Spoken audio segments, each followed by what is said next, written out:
नमस्कार, ये आकाशवाणी है। अभी आप पूजा तमांग से समाचार सुनेंगे।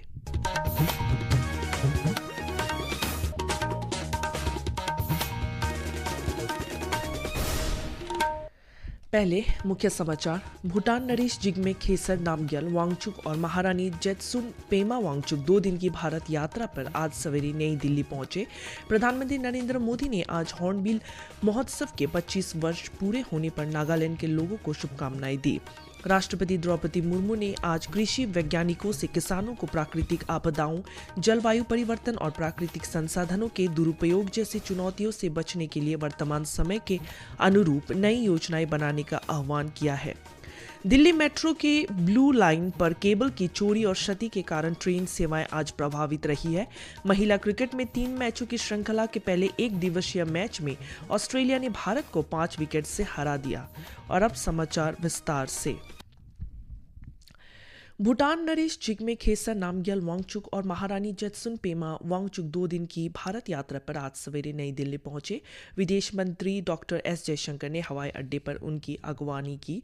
यात्रा के दौरान भूटान नरेश प्रधानमंत्री नरेंद्र मोदी से मुलाकात करेंगे। डॉक्टर जयशंकर और सरकार के वरिष्ठ अधिकारी भी भूटान नरेश से मुलाकात करेंगे।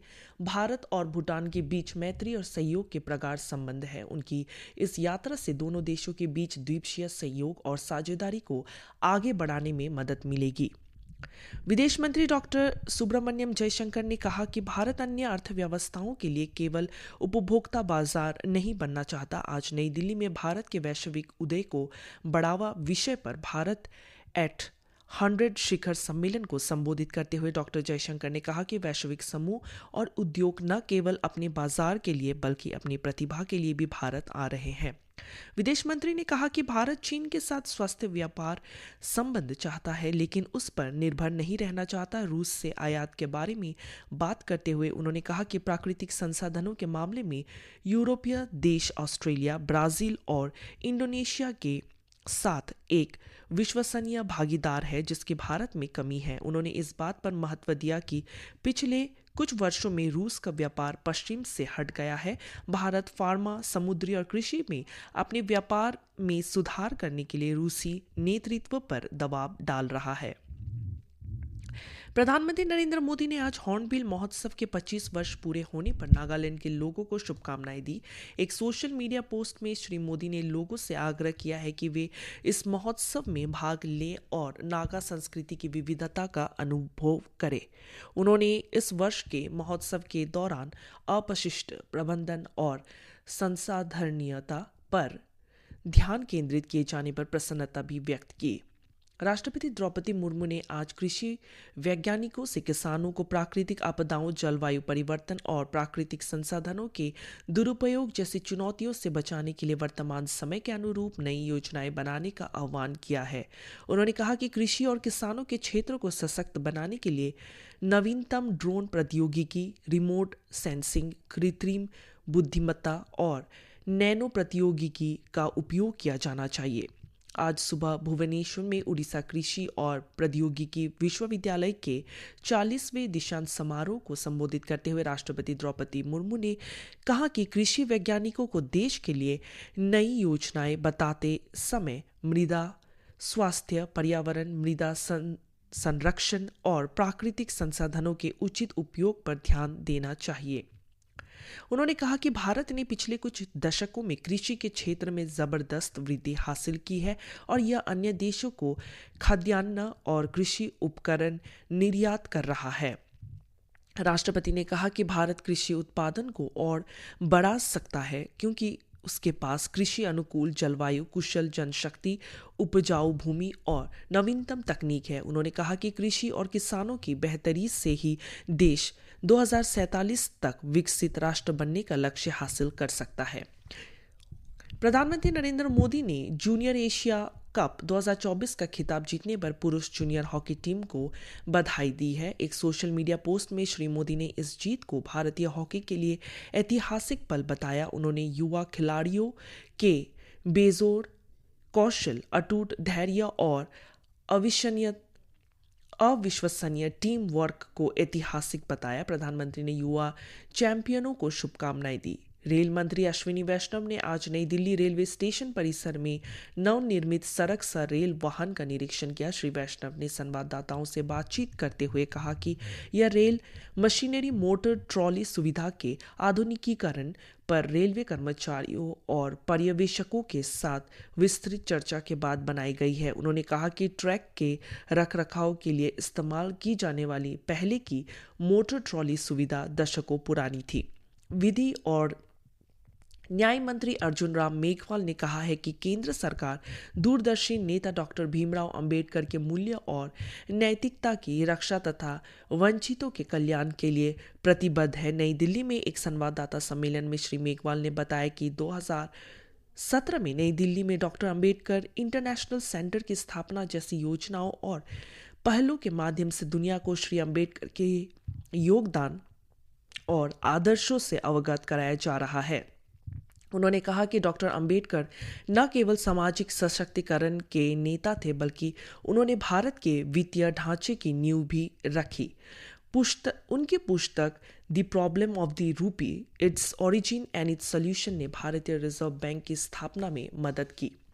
दिल्ली मेट्रो की ब्लू लाइन पर केबल की चोरी और क्षति के कारण ट्रेन सेवाएं आज प्रभावित रही है। Delhi metro rail corporation DMRC ने कहा है कि मोती नगर और कीर्ति नगर मेट्रो स्टेशनों के बीच कुछ शरारती तत्व द्वारा कथित तौर पर केबल को क्षतिग्रस्त करने के बाद द्वारका सेक्टर 21 से नोएडा, इलेक्ट्रॉनिक सिटी और वैशाली तक चलने वाली मेट्रो लाइन प्रभावित हुई। परिणाम स्वरूप इस खंड में ट्रेनों को विनियमित किया जा रहा है, जिसके परिणाम स्वरूप ट्रेनों की भीड़ हो गई है और सेवाओं में कुछ देरी हो रही है। DMRC ने आश्वासन दिया कि ब्लू लाइन के बाकी हिस्से पर सामान्य ट्रेन सेवाएं उपलब्ध है।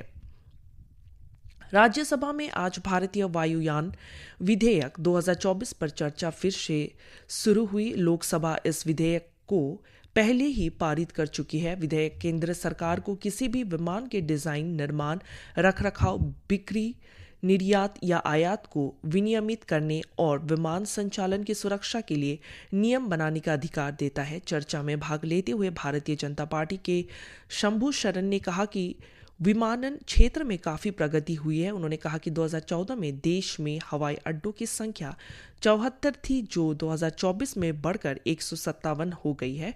श्री शरण ने कहा कि पिछले 10 वर्षों में घरेलू हवाई यात्रियों की संख्या दोगुनी हो गई है। सरकार ने आज तकनीकी वस्त्रों के क्षेत्र में 2 स्टार्टअप को मंजूरी दी है। तकनीकी वस्त्रों में महत्वाकांक्षी नव प्रवर्तकों के लिए अनुसंधान और उद्यमिता के लिए अनुदान ग्रेड योजना के तहत लगभग 50 लाख रुपए का अनुदान दिया जाएगा। स्वीकृत स्टार्टअप परियोजनाएं सतत वस्त्रों और चिकित्सा वस्त्रों के प्रमुख रणनीतिक क्षेत्रों पर केंद्रित है। अधिकार प्राप्त कार्यक्रम समिति EPC की 9वीं बैठक के दौरान समिति ने तकनीकी वस्त्रों में पाठ्यक्रम शुरू करने के लिए 6 शिक्षा संस्थानों को लगभग 14 करोड़ रुपए के अनुदान को मंजूरी दी है। शिक्षण संस्थानों को तकनीकी वस्त्र के विभिन्न क्षेत्रों और अनुप्रयोगों में नए पाठ्यक्रम शुरू करने का भी प्रस्ताव है। राष्ट्रीय राजधानी दिल्ली में वायु गुणवत्ता में सुधार हुआ है। आज दोपहर 1 बजे तक औसत वायु गुणवत्ता सूचकांक 161 दर्ज किया गया। केंद्रीय प्रदूषण नियंत्रण बोर्ड के अनुसार शहर के कुछ इलाकों में ये 200 को पार कर गया है। मौसम विभाग ने राष्ट्रीय राजधानी क्षेत्र दिल्ली में अगले 2 दिनों में रात और सुबह के दौरान धुंध और हल्का कोहरा छाए रहने की संभावना व्यक्त की है। रूस के राष्ट्रपति व्लादिमीर पुतिन ने भारत में छोटे और मध्यम उद्यमों की स्थिति बेहतर बनाने के लिए प्रधानमंत्री नरेंद्र मोदी के नेतृत्व वाली सरकार की सराहना की है।